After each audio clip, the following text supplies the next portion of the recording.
இன்றைக்கி இஃப்தார் ஸ்நாக்ஸ் பார்த்துடலாமா? 10 நிமிஷத்தில் கொஞ்சம் ஈஸியாக இருக்கணும், கொஞ்சம் டேஸ்ட்டாக இருக்கணும், கொஞ்சம் டிஃப்ரெண்ட்டாக இருக்கணும், கொஞ்சம் ஹெல்த்தியாக இருக்கணும்னா கண்டிப்பாக உங்களுக்கு இது ட்ரை பண்ணலாம். ரொம்ப ஈஸியான ஸ்நாக்ஸு. டெய்லி வெரைட்டி ஸ்நாக்ஸ் வேணுமா? அப்போ மறக்காமல் சேனலை சப்ஸ்கிரைப் பண்ணிக்கோங்க. இப்போ வீடியோக்குள்ளே போகலாமா? இப்போ ஒரு பேனில் 2 டீஸ்பூன் அளவுக்கு நெய் சேர்த்துக்க. கேஷ்நட்டு உங்களுக்கு பிடிச்சிருந்தா வேணும்னா சேர்த்துக்கலாம். சேர்த்தும் போது கொஞ்சம் டேஸ்ட்டாக இருக்கும். கேஷ்நட்டு கொஞ்சமாக வதக்கிறதுக்கு அப்புறமா 2 பெரிய பழத்தை இந்த மாதிரி குட்டி பீஸாக கட் பண்ணி வச்சு அதையுமே இந்த மாதிரி வதக்கி எடுத்துக்கலாம்.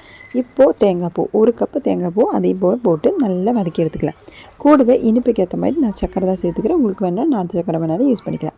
கொஞ்சமாக சக்கரை யூஸ் பண்ணதுக்கப்புறமா மணத்துக்காக கொஞ்சம் ஏலக்காய் பொடி போட்டு மறுபடியும் நல்லா வதக்கினதுக்கப்புறமா இப்போது ஃப்ளேம் ஆஃப் பண்ணி வச்சுக்கலாம். இப்போ இதையும் மாற்றி வச்சுக்கலாம். ஒரு பவுலில் 3 முட்டை சேர்த்துக்கிறேன். கூடவே காய்ச்சி வச்ச பால் சூடு ஆறுனதுக்கப்புறமா அதையுமே 1 கப்பு சேர்த்து கொஞ்சமாக ஒரு 1.5 டீஸ்பூன் அளவுக்கு இனிப்புக்கு சக்கரை சேர்த்து கொஞ்சமாக உப்பு போட்டு நல்லா மிக்ஸ் பண்ணி மாற்றி வச்சுக்கலாம்.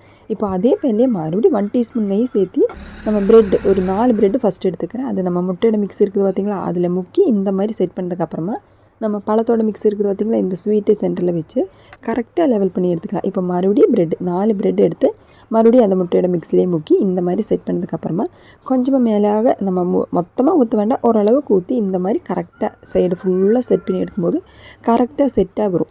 இடையில கேப் இருக்காமல் கரெக்டாக செட் பண்ணி எடுத்துக்கோங்க. இப்போ மேலே கொஞ்சமாக பிளாக் சீசம் அது உங்களுக்கு பிடிச்சா மட்டுமே சேர்த்துக்கல, கொஞ்சம் அழகுக்கு மட்டுமே அந்த கருத்தையில் இருக்க பார்த்திங்களா அதையுமே சேர்த்து இந்த மாதிரி ஒரு 2 நிமிஷம் போல் நம்ம சிம்மிலே வச்சு செட் பண்ணதுக்கப்புறமா ஒரு பிளேட் எடுத்து அப்படியே கவுத்தி மறுபடியும் அதே பேனில் போட்டு இந்த மாதிரி செட் பண்ணி எடுத்திங்கன்னா இஃப்தார் ஸ்நாக்ஸு இந்த மாதிரி ஒரு வாட்டி ட்ரை பண்ணி பாருங்கள்.